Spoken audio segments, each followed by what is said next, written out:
Welcome everyone. We are looking at chapter 10, reporting and analyzing liabilities.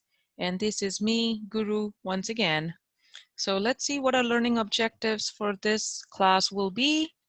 So in this chapter, chapter 10, we will be talking about our current liabilities. We will account for the interest-bearing liabilities with their principals that are due on maturity and on installment basis.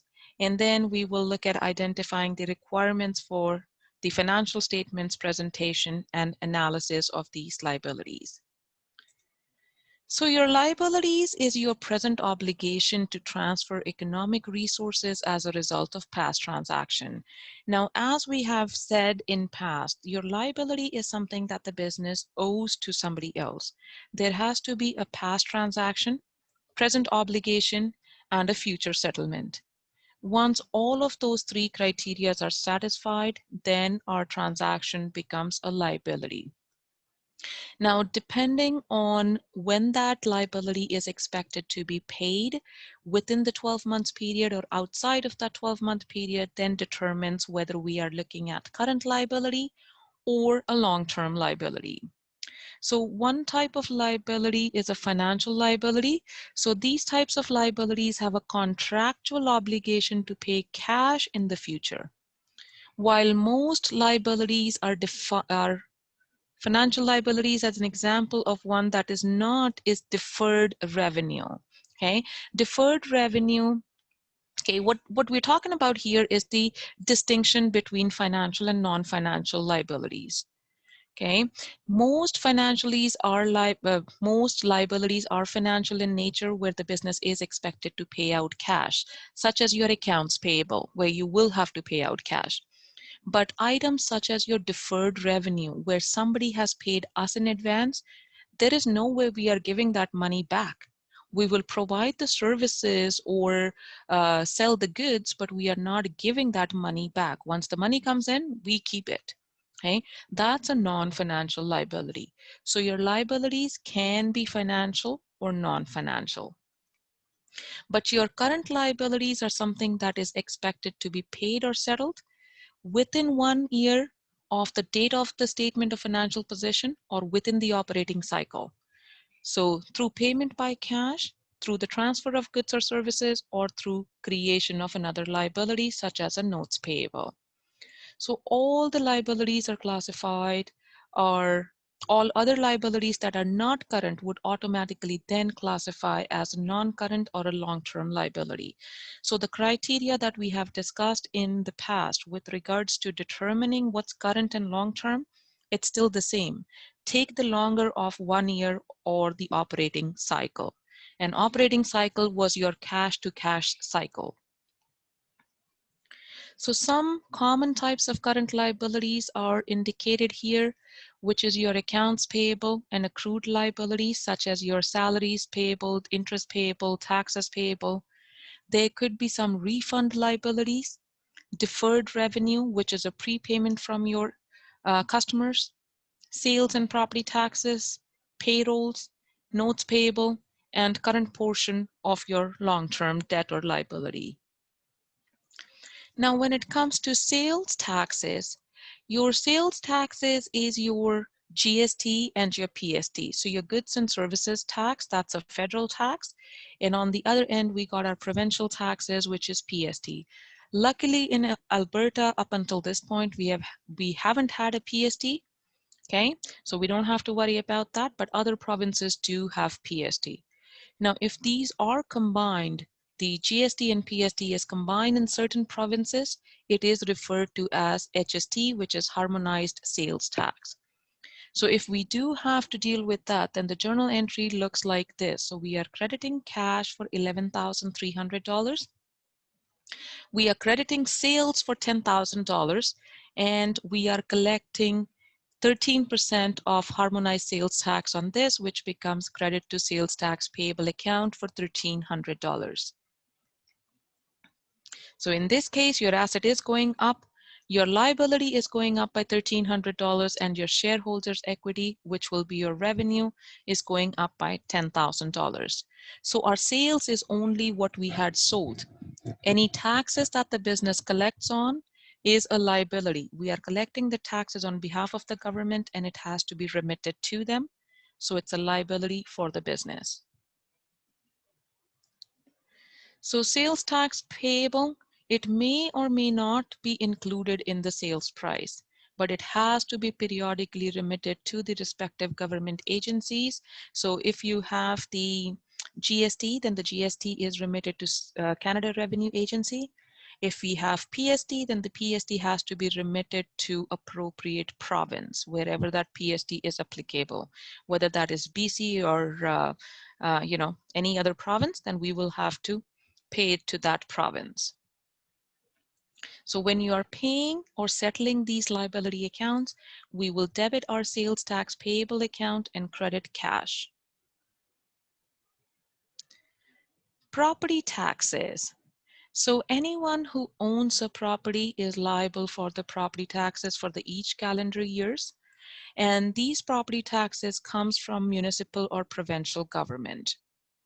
The property taxes are usually calculated at a specified rate for every $100 of assessed value of the property. Now, generally speaking, for the businesses, their property taxes comes somewhere around May to July.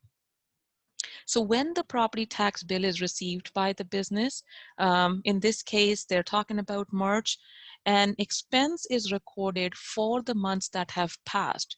So in this case, we are assuming that January, February was not recorded. Okay, so in the month of March, on March the 1st, we are recording property tax expense for the month of January and February for $1,000 and crediting property tax payable for the same liability. So your liability goes up and your expense goes up. Because your expense is going up, your shareholders' equity is going down because your net income is coming down. Now, when this property tax bill is paid, let's say in May, at that time, we will expense for the additional months that have passed, which will be March, April, and May now. So 3 more months have passed. So we are debiting property tax expense for 3 more months for $1,500.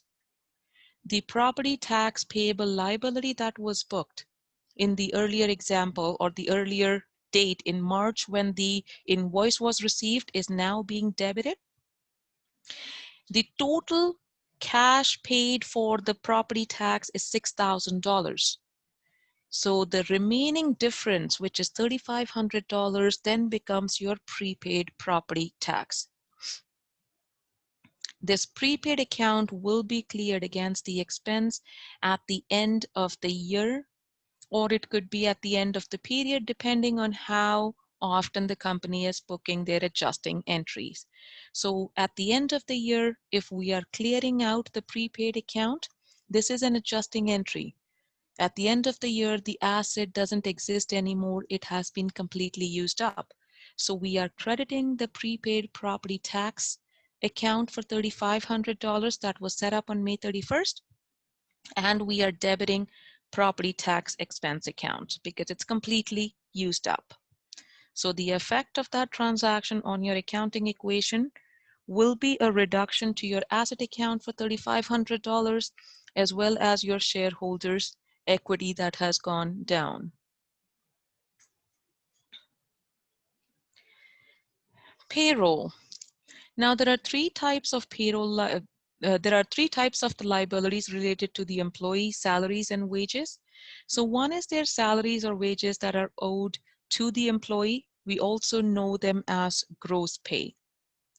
Now, out of that gross pay, there will be some sort of payroll deductions that are required by the employer to withhold, such as your EI premiums, so the earnings insurance premiums, EI premiums, as well as CPP, Canada Pension Plan. And then there is employer's payroll obligation. Okay, so the employer has to do 2 things here. One is they have to pay the employee. Okay, so out of the gross employee that the gross salary the employee has earned, The employee is going to contribute towards their EI and CPP deductions. So employer is going to withhold that deductions on behalf of the employee. So one thing the employer got to do is pay the net amount to the employee. Second thing they got to do is remit those EI and CPP deductions they withheld from the employee. Okay, so on behalf of the employee, they will pay that to Canada Revenue Agency. The third thing they got to do is match the EI and CPP deductions. As an employer, they have to. So from the employee's perspective, EI, CPP, and federal and provincial income taxes, these are the least amount of required deductions or the mandatory deductions that the employee has to deduct from the paycheck. So the employer withhold it on employee's behalf and then remit it to the government. Depending on the organization, we might see some voluntary payroll deductions such as union dues, the benefits, health and pension plans, the charitable donations. It could be very many different types of deductions that could come into play. Then, so this is purely from the employee's payroll deduction perspective. But now the employer also has certain liabilities when it comes to payroll. The employer has to make sure that they match the CPP deduction dollar for dollar. Okay, so the employee will contribute towards their CPP, but the employer will also contribute towards employee CPP. So the employer has to match CPP deduction, and they have to match the EI, which is 1.4 times. It's not dollar for dollar, it's 1.4 times of the employee deduction. So every year at the beginning of the year, CRA determines the deduction rates for CPP as well as EI. Okay, then the employers also have to pay employers' compensation or the workers' compensation, WCB as we call it. So workers' compensation is also something that the cost that employer bears. Okay, over and above that, the employer could have the employee benefits such as employer-sponsored health and benefit plans or pension plans, as well as compensated absence, which is your vacation, statutory holidays, so on and so forth. So this is what the journal entries pretty much look like when it comes to payroll from the employer and the employee perspective. Keep in mind, all of these journal entries are happening on employers' books, the corporation's books. So in this case, on March the 12th, there is a gross salaries expense of $100,000. Out of that $100,000, the employees are only paid 73,900 and sorry, they're not paid, they will be paid. It's a salaries payable.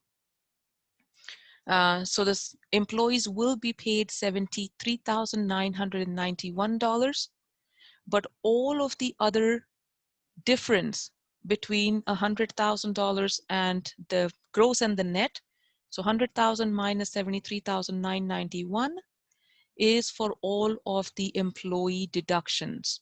So employees are contributing a total of CPP of $4,757, total EI of $1,620, total income tax for $16,200, United Ways payable is $2,395, union dues for $1,037. So employer is going to withhold all of these deductions on employees' behalf, and then it becomes their liability. So employer is not contributing anything up until this point. So if you look at the effect of this journal entry on your financial statement, your shareholders' equity is going down by 100,000 because salaries expense is going to reduce your net income by that amount, and that net income is going to flow through your shareholders' equity. So your shareholders' equity is dropping by 100,000, which is the gross, but the rest is their liability. So some of those liabilities will be paid to Canada Revenue Agency, 73,991 will be paid to the employees. So they will be paid to different parties. There is something that's paid to the union, one goes to United Way, So different parties, but from the company's perspective, it is their liability to pay, and it's a current liability.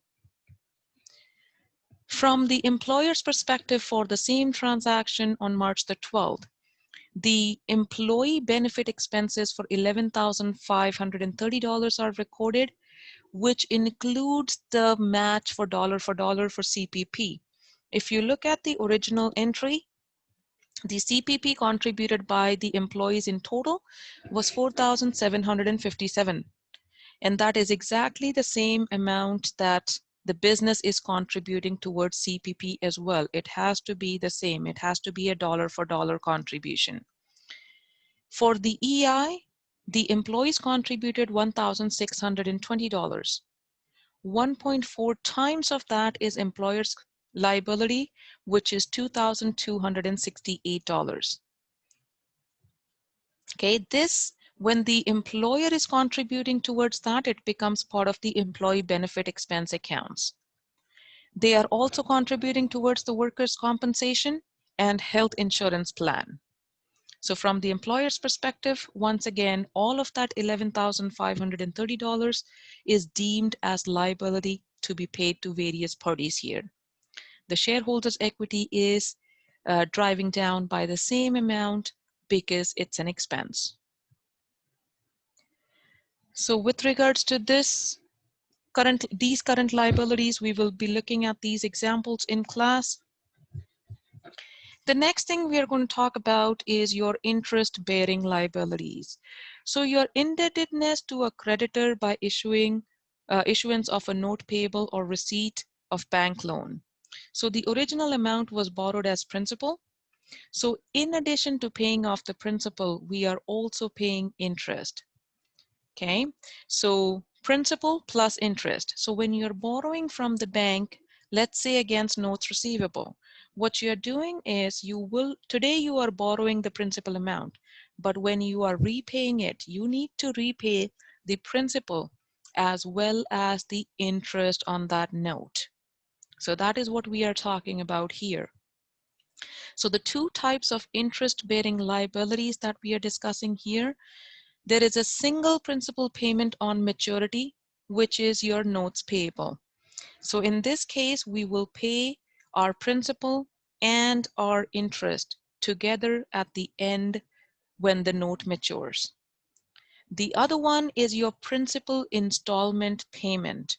What that means is there is a bank loan or a mortgage payable, and we have to pay the fixed amount, which will reduce our principal to a certain degree, but it also includes our interest payments as we go. So liabilities with principals due at maturity. So this is basically a promise to pay a specified amount either at a fixed future date or on demand. This is often used instead of accounts payable. So accounts payable do have the shorter term. They are generally due within 30 days, 60 days, or 90 days at the max. Anything outside of that, if somebody needs extended payment terms, then they usually look at an instrument called notes payable. Notes payable always would have interest attached to that. It's a formal written promise to pay and has stronger legal claims. Okay, accounts payable also has the legal claims, but really not as strong as a notes payable. Notes payable is a legal claim. So you are agreeing to pay the principal, but you're also agreeing to pay the interest attached to that principal that you have borrowed. So it will have interest attached at the annual fixed rate. This can be issued for varying period of time. So it really depends on the two parties at what they decide. The length of that note payable can be 1 year or over 1 year. So depending on what the length is, it will be classified as current or a long-term liability. So liabilities with the installment payments. So normally this is a non-current liability. In our context, we are only looking at current liabilities here.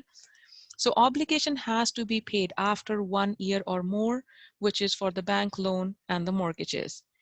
So We make series of periodic payments, which are also called as installment.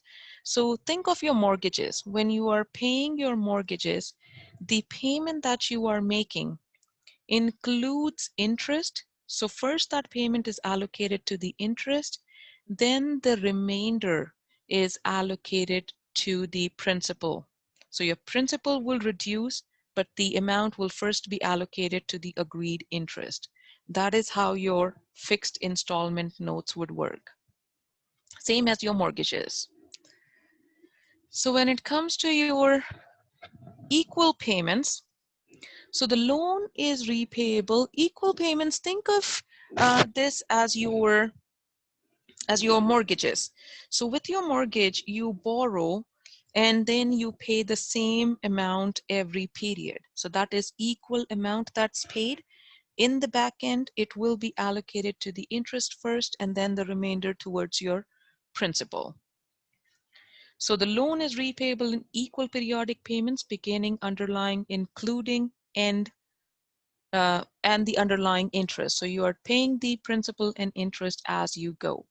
So in order to illustrate that, here we are assuming that the company has borrowed $120,000 for 5 years at 4%. Term provides 4 monthly installment payments of $2,210. So the monthly interest expense is calculated by multiplying the outstanding principal balance by the interest rate. So let's see what that looks like. So if you're looking at the same note we were talking about up here, we have borrowed $120,000 at 4% per annum rate, and the equal payment is $2,210. So this is what your interest schedule is going to look like. So each month we are making a payment of $2,210, but the payment will first be allocated to the interest expense. And that interest expense, let's say on February the 1st, that $400 is a result of $120,000 of principal multiplied with 4% of interest, that's per annum, but we only need monthly interest here. So we divided that by 12. So $400 is our interest expense on February the 1st. Once the interest expense is allocated, then the difference between $2,210 minus 400, which is resulting $1,810, will reduce your principal now. So in the next period, then the reduced principal of $1,018,190 times the 4% interest divided by 12 months is what your interest expense on March the 1st is for $394. So your interest is calculated on remainder of your principal payment. So this is how our blended principal plus interest payment schedule will work out if you have fixed fixed payments.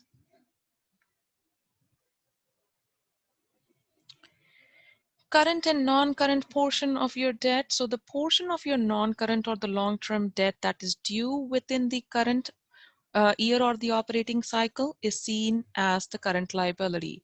Now, when you look at your mortgages tends to be about a 25-year debt. Now, technically speaking, that 25-year debt is a long-term liability.